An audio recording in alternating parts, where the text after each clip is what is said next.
wish I might even make this a banner bar. So you're saying Jalen Brunson is entering that superstar? I think he's already there. Okay.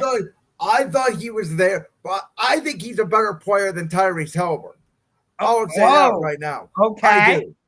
Okay. And I think, and I did not say this during our Pacers topic, I think Indiana may just be the 2004 Detroit Pistons all over again, where they're just a team with no Hall of Famers, but they win the championship.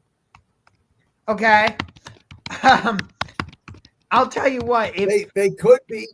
I mean, I'm not saying they are going to win the championship. Now, the interesting thing about it is the Knicks took the Pacers to 7 games last year, and they weren't healthy at all. So if the Knicks are healthy, I'd probably favor the Knicks in the ECF. So that's where I'm saying I think Brunson's a better player than Haliburton, because I think Brunson's had to do more with less, because even Cat and Bridges, they have not carried their weight in this series. I know Bridges has been good defensively at the end of games. In Game 4, he had an okay offensive outing. But in Game 1 and Game 2, he had like 10 points combined. Okay. So I decided to make a topic bar for this on the fly, since we're talking about it. As a result of this postseason, have Tyrese Haliburton and Jalen Brunson earned superstar status? Haliburton, no. Brunson, yes. Brunson was already there. I'm sorry. I see Tyrese Haliburton, and I'm not scared of him.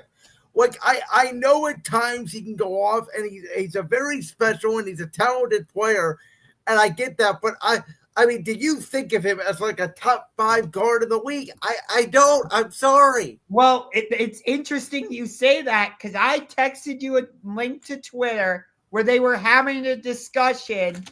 And in that tweet, it was, I don't remember the exact quote. I'd have to look at the tweet, but essentially it's, I only have 12 superstars in the NBA.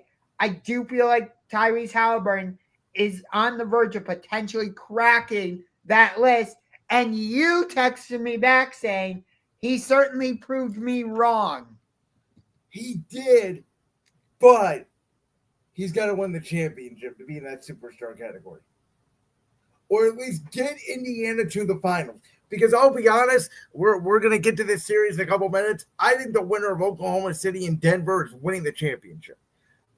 That's where I'm at right now. I don't think, for the record, I don't think the Knicks or Pacers could beat the Wolves, Denver, or OKC in a 7-game series. I don't think either of these two teams, to be honest with you, are that much better than Boston or Cleveland. I think Indiana just shot better than Cleveland in 4 out of 5 games and took our will.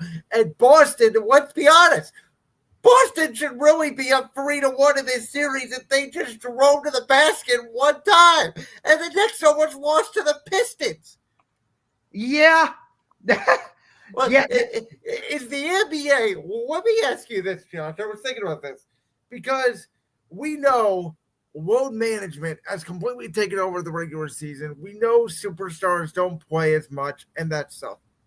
So we have seen in recent years 7-seed Lakers get to the Western Conference Finals. 6-seeded Timberwolves now get to the Western Conference Finals. Are these all-time great teams? This year's Thunder, this year's Cavs, who had the second greatest offensive rating in the history of the sport. Are those stats just inflated by the fact you're not playing everybody's best every night in the regular season? And is the regular season becoming even more meaningless than I originally thought? Wasn't Dallas a 4 seed? Dallas was the 5 last year because they were on the road against the Clippers. Okay. And yet they made it to the NBA Finals. Yeah. So I'm starting to wonder, and again, me and you have argued about regular season importance in these games and how teams match up, and I get it. But I'm starting to wonder, like I said, for the Cavs standpoint, I don't care if they go 82-0 next year. I don't care. So, right. And wait, don't forget that in the 2023 NBA Finals, it was Miami was an 8 seed. Yes. So we're seeing it more and more, but as regards to the question on the screen, man, the crazy thing is Tyrese Haliburton has games like Game 3 where he only scores 4 points. How am I going to put him in a superstar category? He's made the Eastern Conference Finals 2 straight years now. He has, but again, it's like the Pacers are like the weirdest team ever. Because I want to give them credit for winning series, but I also want to put an asterisk by it because they haven't really played a team with full health for a full series. Yeah. Yes, they got swept by the Boston Celtics last year, but it wasn't like it was a non-competitive sweep. No, it was like the Lakers Nuggets series of a couple years ago where it wasn't buzzer beater stuff like the Denver LA was, but it was 3-4 point games throughout.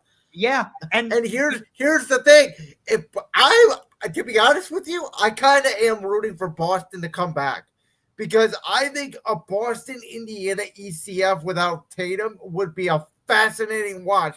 The storyline of, like I said, if Jalen Brown leads the Celtics to the NBA Finals, how good is Jason Tatum really?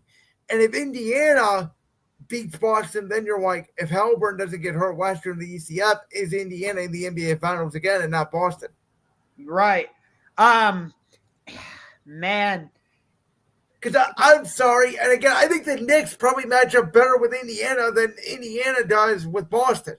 I mean, I think this is a matchup thing. The Knicks took the Pacers to 7 games last year, and they were all hurt. Yeah. The Knicks have got to get this done tomorrow in New York. You do not want to go back to Boston. No, I don't think they can go into Game 7 of the TD Garden. Because the Pacers are waiting. Like, they are getting their rest. They'll be fully healthy. Like, Siakam's going to be good to go. Neesmith is going to be good to go. Haliburton, Turner, they're all going to be good to go and ready and waiting.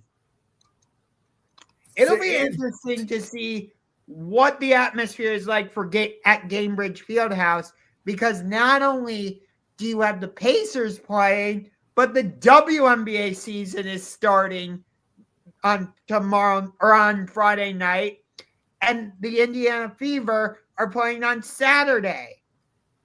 Crazy to be a basketball fan in Indiana right now. Yes, it is.